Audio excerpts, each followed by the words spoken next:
mi amado hermanos, nuestro Señor le ha puesto el tema a este sermón: devuélveme el gozo de tu salvación. Devuélveme el gozo de tu salvación.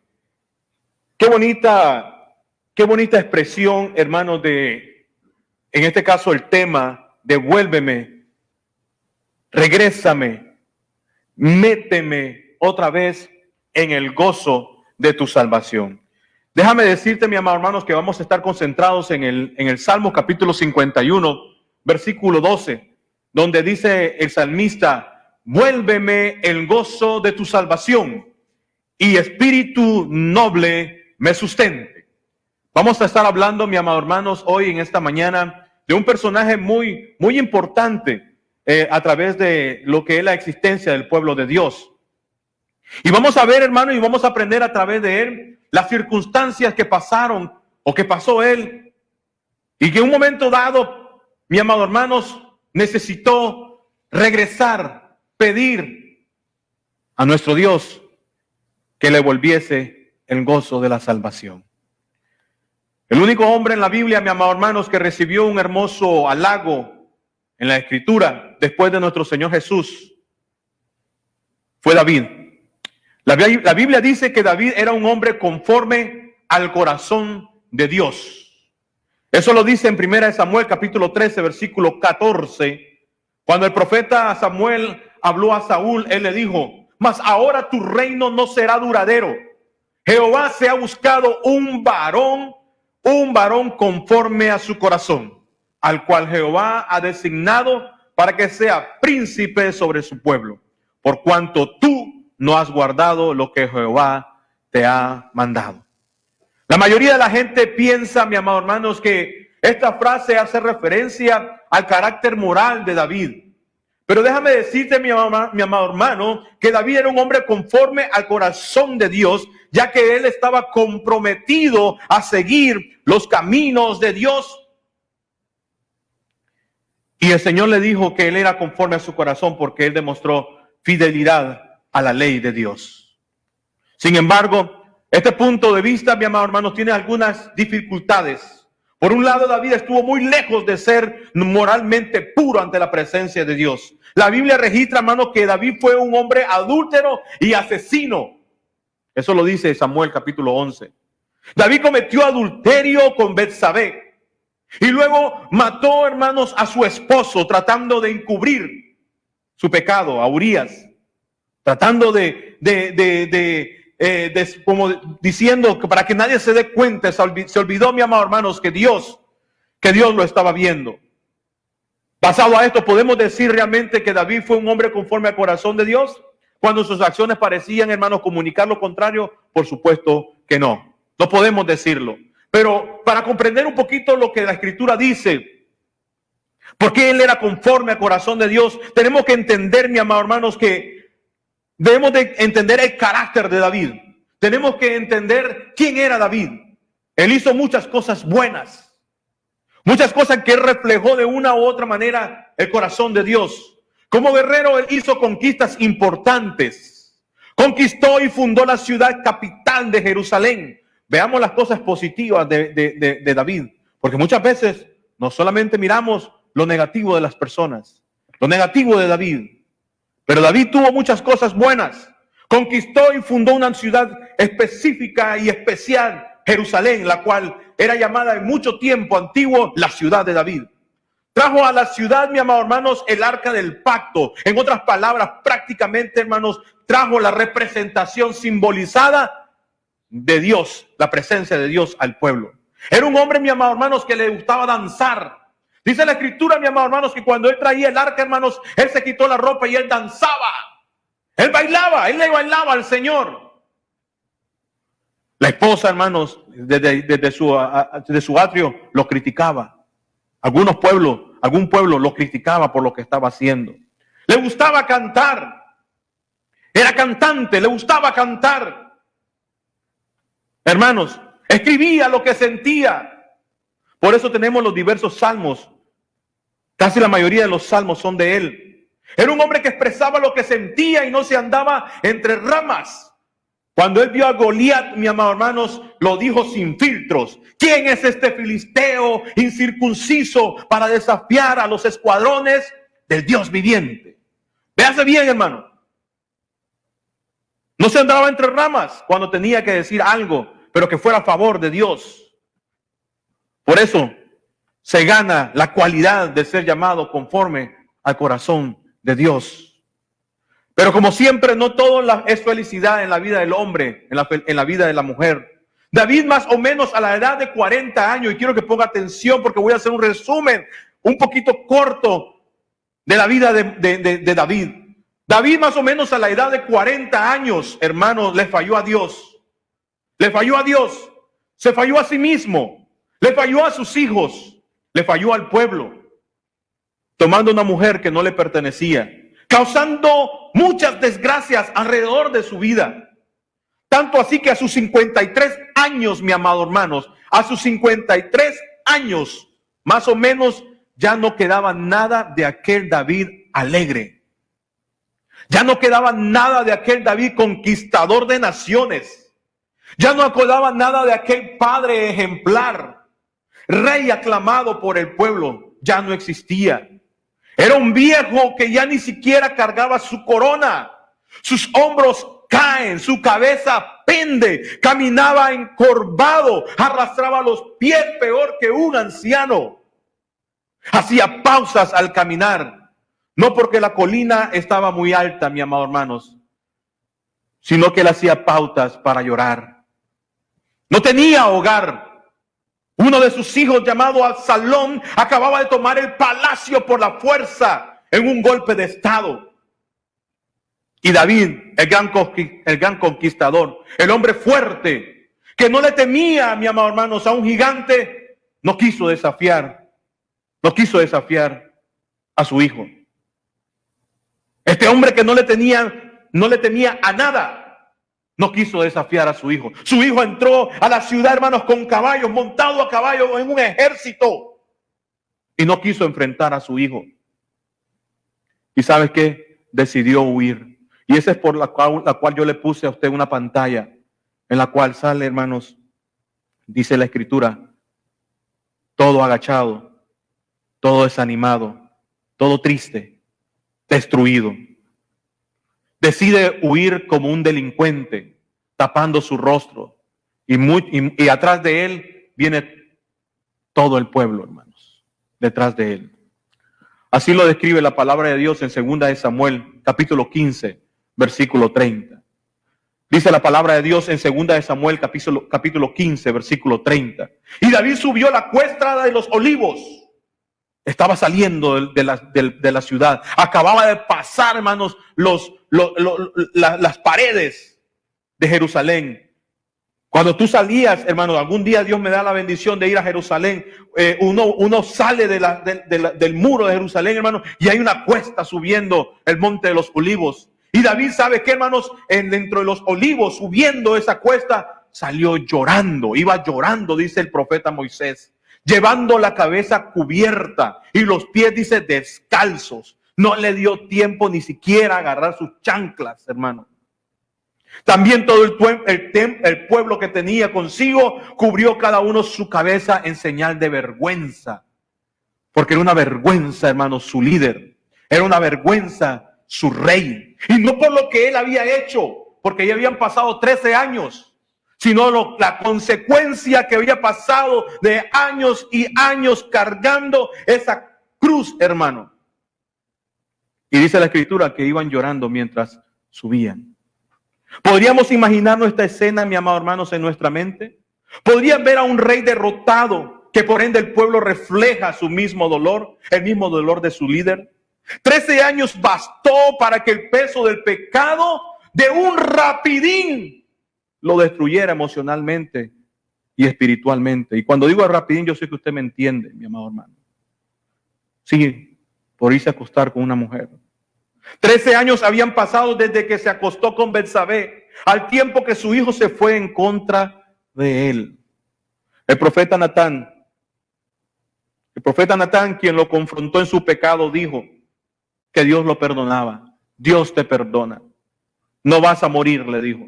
no vas a morir. Pero la espada nunca se iba a ir de su familia. Tenía que vivir con las consecuencias por las cuales él había optado ese camino. Vivirían momentos difíciles su familia, momentos caóticos. David abrió una puerta a los enemigos celestes y su familia prácticamente lo resentiría. Uno de sus hijos mayores, Amón, se enamoró de su media hermana. Vea todas las consecuencias, mi amado hermanos, por un pecado. Su hijo Amón se enamoró de su media hermana, Tamar, y engaña a David, a David su padre. Amón engaña a su padre para que su hermana llegue hacia él, llegue a su casa, porque se hace el enfermo. Padre, envía a mi hermana porque estoy enfermo, para que me haga panes. La cual, hermanos, cuando él estaba ahí fingiendo estar enfermo, mandó a sacar a todos los siervos y mandó a cerrar las puertas y abusó de su hermana. Y no solamente abusó de su hermana, sino que también la repudió. Ella le dijo: hermano mío, somos hermanos. No cometas esto conmigo y contigo, porque yo voy a quedar ante la presencia del pueblo como una fácil y tú vas a quedar como un aprovechado. Pídele a nuestro Padre, si estás enamorado de mí, pídele a nuestro Padre y yo te aseguro que Él te entregará a ti. Yo seré tuya, pero hazlo bien. Y él no escuchó. Y después la repudió. Tamar, en el momento de verse, mi amado hermano, vean las consecuencias de lo que hace un padre. Tamar, al ver, hermanos, su desgracia, rasga su vestido, se echa cenizas en su cabeza en señal, hermanos, de que no se sentía purificada. En señal de vergüenza, ella sale, llega a la casa de su hermano, su hermano de padre y madre, porque Amón era hermana, eran medios hermanos. Solamente eran hermanos por medio de padre, pero había un hermano de ella, de padre y madre, que en este caso era Absalón. Le pide, cuando la ve que entra, le pide explicación y dice: ¿qué pasa contigo? Te veo en un estado emocional difícil. Sabiendo Absalón lo que le había acontecido a su hermana, ¿sabes qué? Le pide que se calle. Cálmate, cállate, porque recuerda que, como quiera, él es tu hermano. Absalón posiblemente, hermanos, pensó que su padre David, al saber esto, haría algo al respecto. Pero dice la Biblia en 2 de Samuel, capítulo 13, versículo 21. Y luego que el rey David oyó todo esto, ¿qué es esto? Todo lo que le había acontecido a Tamar, dice, se enojó mucho. Pero ¿sabes qué, hermanos? Ahí se acaba todo. Solamente se enojó y no hizo absolutamente nada. David se enojó en extremo por la forma en que Amón había traído y había tratado a su hija Tamar. Pero ¿qué podría hacer y qué podría decir este hombre? Su propia conducta con Betsabé lo había dejado sin base para hacer juicio y condenar. Y por supuesto no hizo nada, no pudo. Mas su hijo Absalón aborreció a su hermano, dice la Escritura. Aborreció a su hermano Amón y a su propio padre por no haber hecho nada por su hermana. ¿Se dan cuenta, hermanos? Todo lo que el profeta Natán le dijo, Natán le dijo a David, hermano, estaba aconteciendo. Sí, el Señor te perdona, pero vas a tener que vivir. Y has abierto una puerta difícil para con tu familia, para tus generaciones. Y se estaba cumpliendo. Ese odio acumulado de Absalón, hijo de David, hizo que mandase a matar a su hermano Amón. Él se vengó, mi amado hermanos. Y tiempo después se levantó en contra de su padre, quitándole el trono. Qué tragedia, ¿verdad, mi amado hermanos? Qué tragedia. Qué tragedia de lo que estaba pasando David por simple y sencillamente haberse desviado un momento de la presencia de Dios. Emocionalmente David estaba destruido, ya hacía tiempo, mi amado hermano, que estaba viviendo penurias. Ya habían pasado 13 años que el hijo que tuvo con Betsabé había muerto, ¿se recuerdan? El Señor le dijo: tu hijo no va a vivir. Eso fue un dolor. David tenía un problema, mi amado hermanos. En los hombres de antes, hermanos, era importante dejar generaciones en este mundo. Y cuando un hijo se moría, mi amado hermanos, le dolía a un padre. Más si era un rey. Con toda esta carga encima en David, hermano, es que el profeta Samuel le describe como un hombre derrotado. David ya no inspiraba alegría, ya no había gozo en él. Hermano, ya no saltaba, ya no bailaba, ya no escribía salmos. Lo que él inspiraba simple y sencillamente era llanto y dolor. Por eso lo dice Samuel en 15:30. En Samuel 15:30 ahí lo escribe. Salió, subió las cuestas, iba llorando. Llevaba la cabeza cubierta, los pies descalzos, casi como un homeless en nuestros tiempos. Pero todavía, ¿sabes qué, hermanos? Hay más tragedia para David. Todavía hay más tragedia para David. Por la presión del pueblo, sabiendo que David no haría nada en contra de su hijo Absalón, 3 escuadrones de hombres fueron enviados a conquistar nuevamente el palacio de David. David dio órdenes. Está bien, vayan. Yo no voy a hacer nada. Pero por favor, doy la orden. No maten a mi hijo. No maten a mi hijo. Un líder dando una orden. No maten a mi hijo. Y la escritura dice, mi amado hermano, que en la emboscada Absalón, huyendo, se enredó sus cabellos, mi amado hermanos, en un árbol. Fíjense que Absalón tenía la cabellera bien larga y como colochón, así como cuando yo era niño, era bien colocho, mi amado hermano. Era rubio el hombre, hermano, colocho, por supuesto. ¿Se acuerdan que la escritura dice que David era hermoso? Y de pelo de verdad colocho. ¿Cómo le dicen en México? Chino, ¿verdad? Chino. Colochón, ¿verdad? Este hombre, hermanos, al momento en que vio la emboscada, huyó en su caballo y cuando pasa abajo de un árbol, se le enreda el cabello y se queda colgado, mi amado hermano, enredado. ¿Y cuál fue la orden del padre? No lo maten. Mas Joab, jefe militar de David, su jefe, en la que tenía confianza, mi amado hermano, lo traiciona y le clava 3 flechas, hermanos, en el corazón. Qué desgracia la de David. No puede contar ni siquiera con sus guardianes, con sus líderes.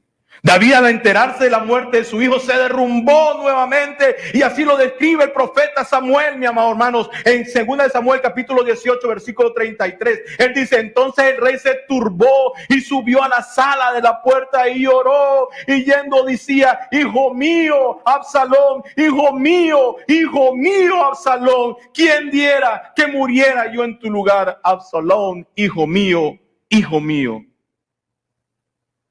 Si hubiésemos escuchado esos lamentos, mi amado hermanos, hubiésemos pensado que era la Llorona.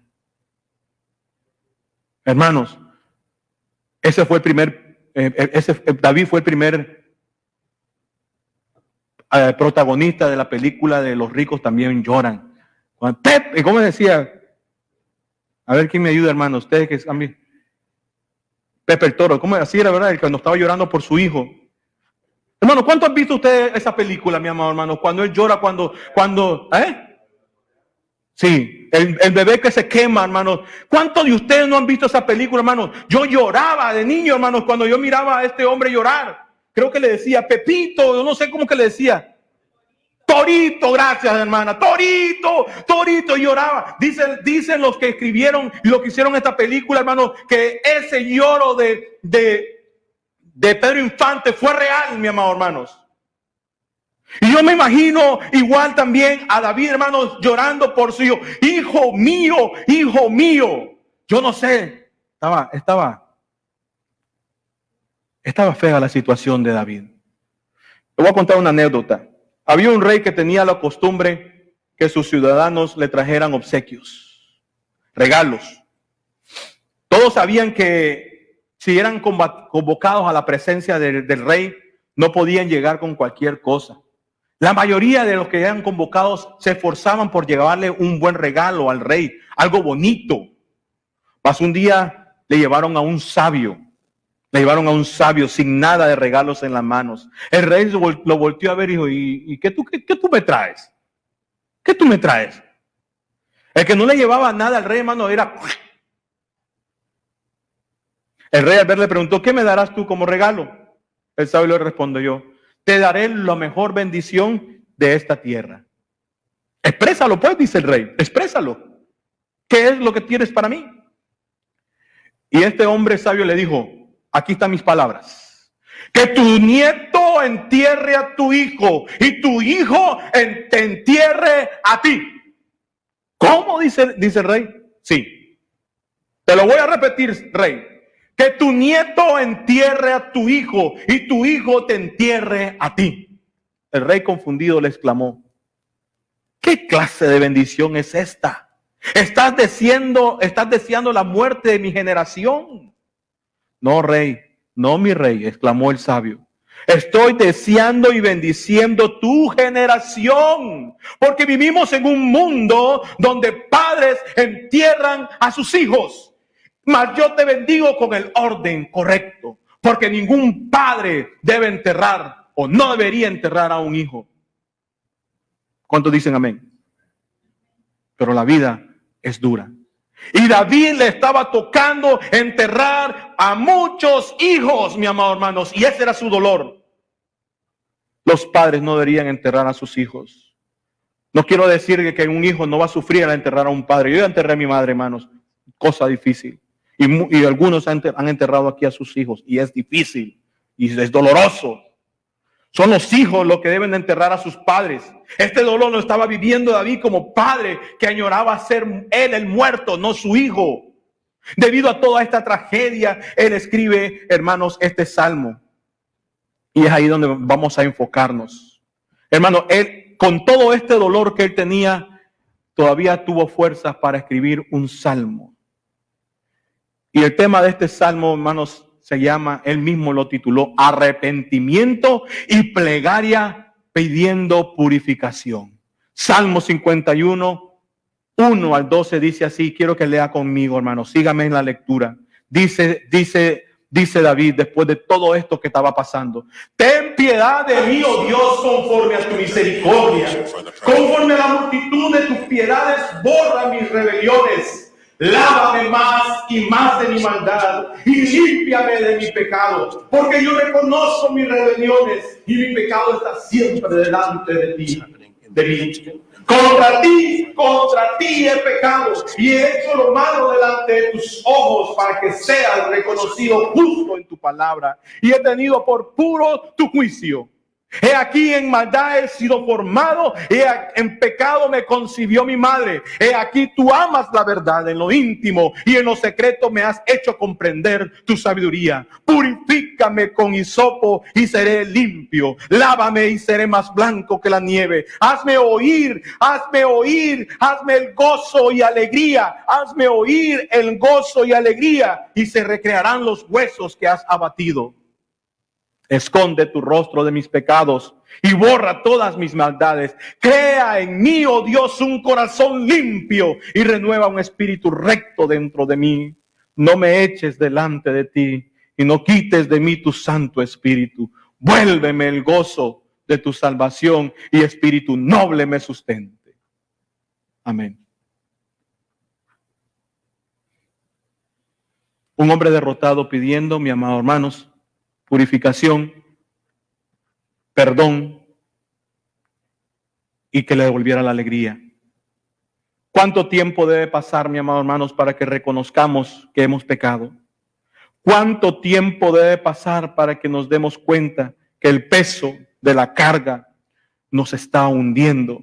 ¿Cuánto tiempo debe pasar para que nos demos cuenta que hemos tomado decisiones incorrectas? ¿Cuánto tiempo pasará para que nos demos cuenta que ya no hay necesidad de seguir sufriendo? ¿Cuánto tiempo pasará para que clamemos al Señor por ayuda, mi amado hermanos? Fíjense, David vio que la salvación él no la había perdido. Él sabía que la salvación él no la había perdido. Porque él sabía que Dios todavía aún lo miraba. Todavía el Señor se manifestaba con él. Pero ¿sabes qué? Él sí sabía que el gozo de la salvación, que el gozo de tener la presencia de Dios con él ya no era igual en él. Ya no era igual como al principio. Los principios de un rey él los tenía. Los privilegios de un rey él los tenía, mas no lo gozaba. La presencia de Dios estaba con él, pero no lo disfrutaba, hermano. Por eso él exclama fuertemente: devuélveme el gozo, regrésame el gozo de tu salvación. Hazme oír gozo y alegría. Déjame escuchar la alegría de los niños, porque ahora más bien cuando los escucho me dan ganas de tirarles agua sucia para que se vayan.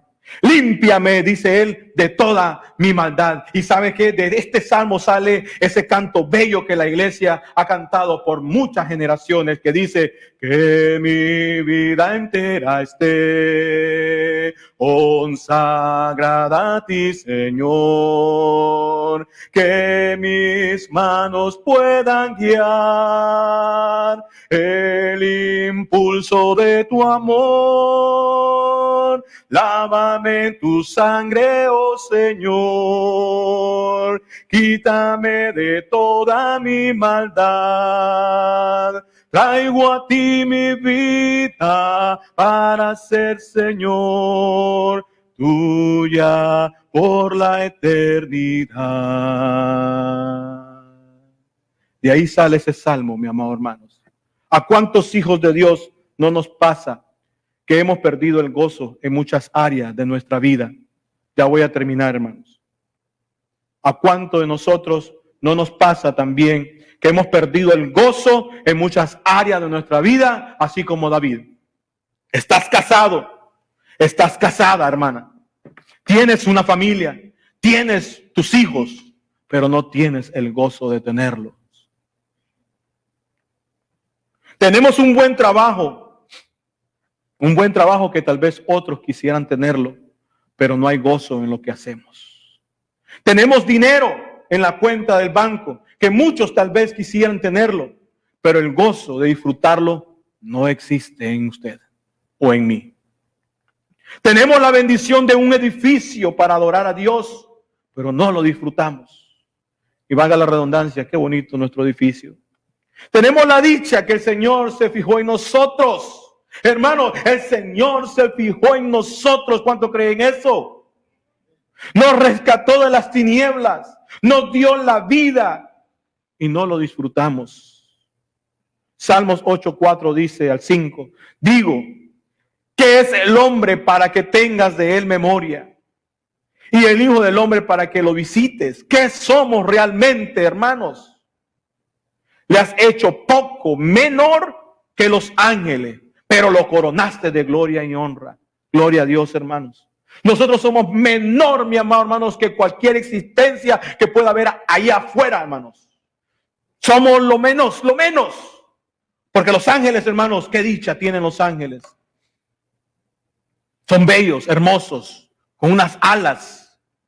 Es imposible describirlo, hermanos. Hombres han tratado de describir a los ángeles y nuestra mente no tiene el conocimiento completo para entenderlo. Un día voy a hacer una clase, hermanos, para que conozcan realmente cómo se miraría un ángel. Pero ¿sabes qué dice el salmista? Nos has hecho menor que un ángel, pero lo has coronado más que a ellos en gloria y honra, porque te has fijado en nosotros. ¿No podemos dar gloria por esto, hermano, mi amado hermanos? ¿No podríamos dar gloria por esto?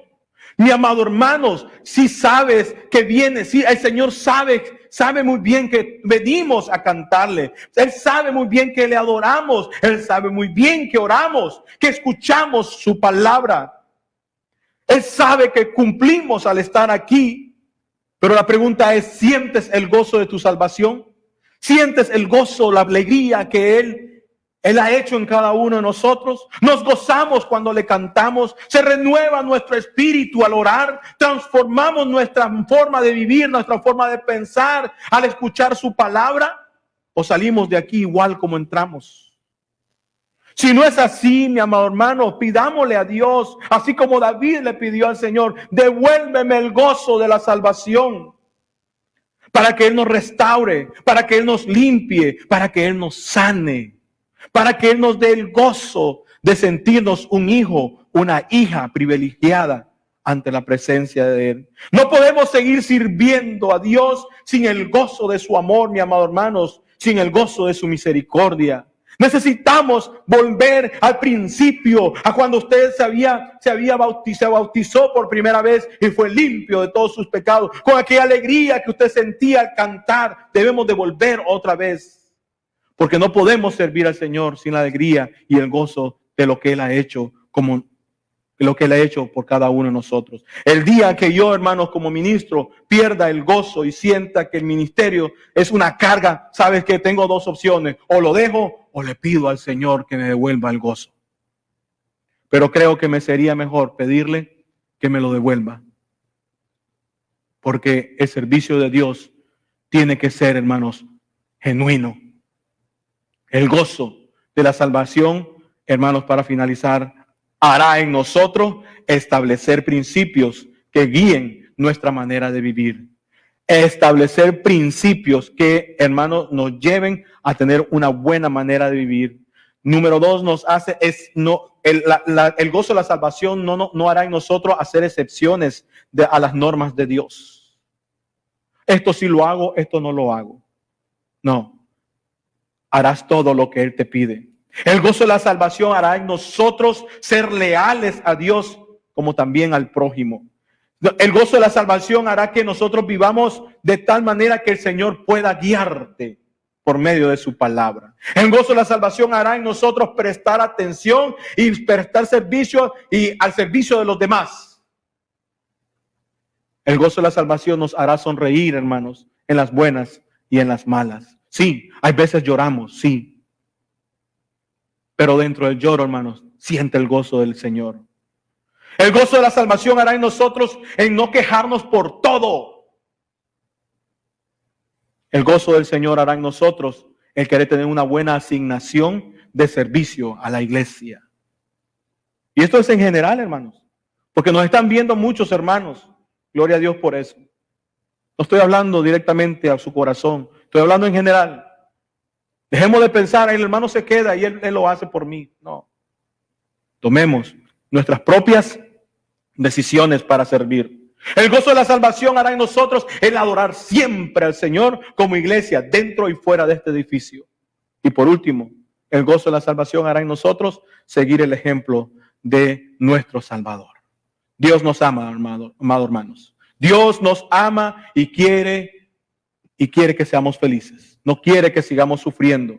Solo necesitamos clamar su nombre y Él hará en nosotros las maravillas que Él tiene recaudado para cada uno de sus hijos. Que el Señor les bendiga.